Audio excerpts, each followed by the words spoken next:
नमस्कार दोस्तों, मैं नवीन शुक्ल हाजिर हूं एक ऐसी चर्चित कहानी लेकर जिसे लेकर भारत से अमेरिका तक इस समय हड़कंप मचा हुआ है। आखिर दोस्तों, क्या वजह है कि न्यूयॉर्क के एक नवनिर्वाचित मेयर जोहरान ममदानी अपनी शपथ लेने के तुरंत बाद उमर को खत लिखते हैं? क्यों 8 अमेरिकी सांसद भारत की न्यायपालिका पर सवाल उठा रहे हैं? दोस्तों, क्या उमर खालिद वाकई इंटरनेशनल साजिश का शिकार है या फिर वो खुद एक ग्लोबल साजिश का मोहरा है? दोस्तों, आज की इस कहानी में हम डिकोड करेंगे उमर खालिद का वो सच जो अब सरहदों के पार जा चुका है। दोस्तों, यह महीना चल रहा है जनवरी 2026 का। भारत अपनी अदालतों में तारीखों का इंतजार कर रहा था, तब 7 समंदर पार अमेरिका के पावर कॉरिडोर वाशिंगटन डीसी में एक नाम गूंज उठा और वो नाम था उमर खालिद का। प्रमिला जयपाल, इल्हान उमर और जिम मैकगर्वन जैसे 31 रसूखदार सांसदों ने एक ऐसा खत लिखा जिसने भारत के विदेश मंत्रालय की नींदें उड़ा दी। दोस्तों, न्यूयॉर्क के मेयर जोहरान ममदानी ने उमर को हिम्मत का प्रतीक बताया। उन्होंने लिखा कि उमर, तुम्हारी खामोशी हमें तुम्हारी आवाज से ज्यादा सुनाई दे रही है। भारत में इसे आंतरिक मामलों में दखल माना गया। मित्रों, बीजेपी समर्थकों और कई एक्सपर्ट का कहना है कि यह लेफ्ट लिबरल इकोसिस्टम का हिस्सा है जो भारत की छवि को दुनिया के सामने एक अधिनायकवादी देश के रूप में पेश करना चाहता है। लेकिन मित्रों, क्या ये सांसद वाकई उमर के केस की गहराइयों को जानते हैं या वे सिर्फ एक नैरेटिव का हिस्सा हैं? दोस्तों, उमर की कहानी को समझने के लिए थोड़ा पीछे जाना पड़ेगा। उमर के पिता कभी प्रतिबंधित संगठन सिमी के सदस्य हुआ करते थे। हालांकि उन्होंने वो रास्ता छोड़ दिया था, लेकिन जांच एजेंसियों के लिए ये डीएनए का हिस्सा बन गया। मित्रों, 2016 में जेएनयू की वो रात जब भारत तेरे टुकड़े होंगे जैसे नारे लगाए गए और जिसका आरोप उमर, कन्हैया कुमार और अनिर्बान पर लगा और मीडिया ने इन्हें गद्दार गैंग का नाम दे दिया। मित्रों, उमर ने तब कहा था, मेरा नाम उमर खालिद है और मैं आतंकवादी नहीं हूं। लेकिन 2020 की दिल्ली ने उसके लिए एक अलग ही पटकथा लिख रखी थी। दोस्तों, उमर खालिद का जन्म दिल्ली में हुआ था। उसने जेएनयू से इतिहास में अपनी पीएचडी पूरी की और उसका शोध मुख्य रूप से झारखंड के आदिवासी समुदायों और उनके अधिकारों पर केंद्रित था। दोस्तों, दिसंबर 2019 में सीएए और एनआरसी के विरोध में दिल्ली का पारा चढ़ने लगा था। उमर खालिद जगह जगह जा रहा था और उसका हथियार था उसकी जुबान। वो लोगों को लोकतांत्रिक ढंग से विरोध करने के लिए कह रहा था या फिर किसी गहरे विद्रोह की जमीन तैयार कर रहा था।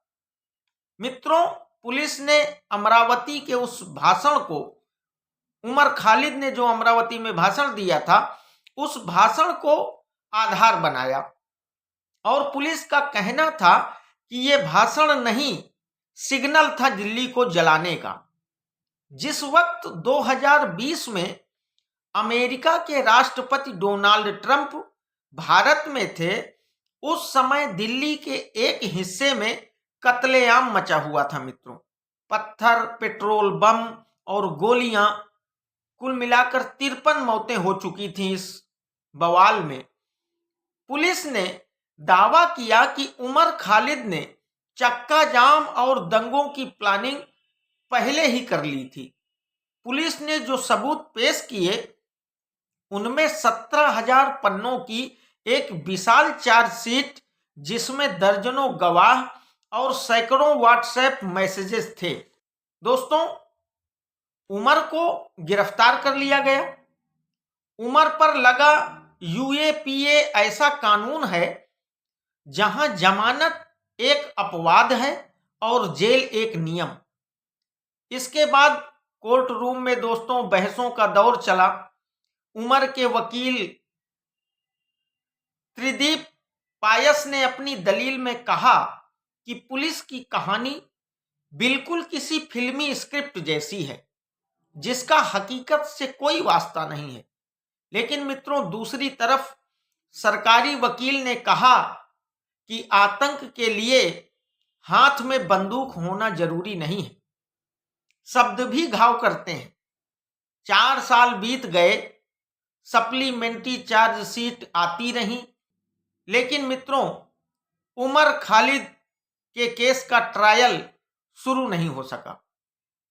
दोस्तों, जेल के अंदर उमर खालिद ने एक पूरी लाइब्रेरी पढ़ डाली और इतिहास पर उसका रिसर्च अब भी जारी है। और इधर बाहर उसकी पीएचडी की डिग्री उसका इंतजार कर रही है। दोस्तों, साल 2024 में इस कहानी में एक नया मोड़ आ गया जब 31 अमेरिकी सांसदों ने एक साझा पत्र लिखा। इसमें उन्होंने भारत के विदेश मंत्रालय और अमेरिकी राजदूत एरिक गारसेटी से मांग की कि उमर खालिद की अन्यायपूर्ण कैद पर बात की जाए।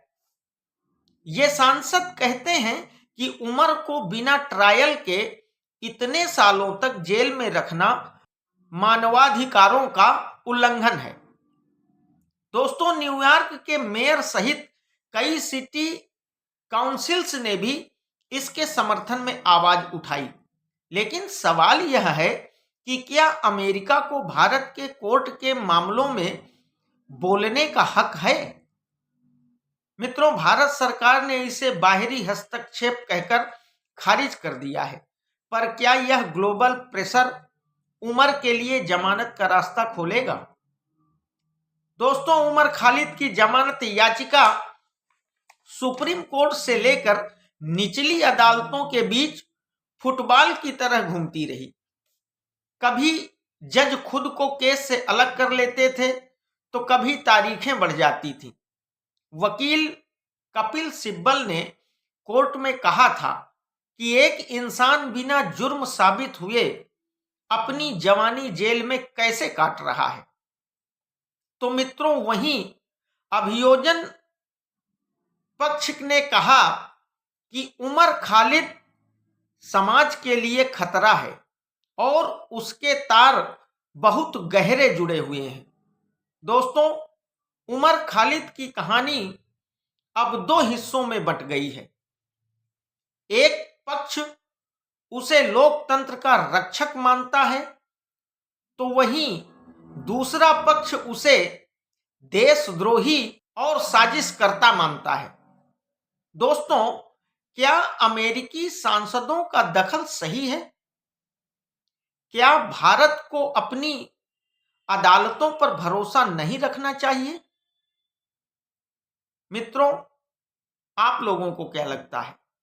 क्या बिना ट्रायल के किसी को इतने सालों तक कैद में रखना सही है, या फिर राष्ट्रीय सुरक्षा के सामने व्यक्तिगत आजादी कोई मायने नहीं रखती है?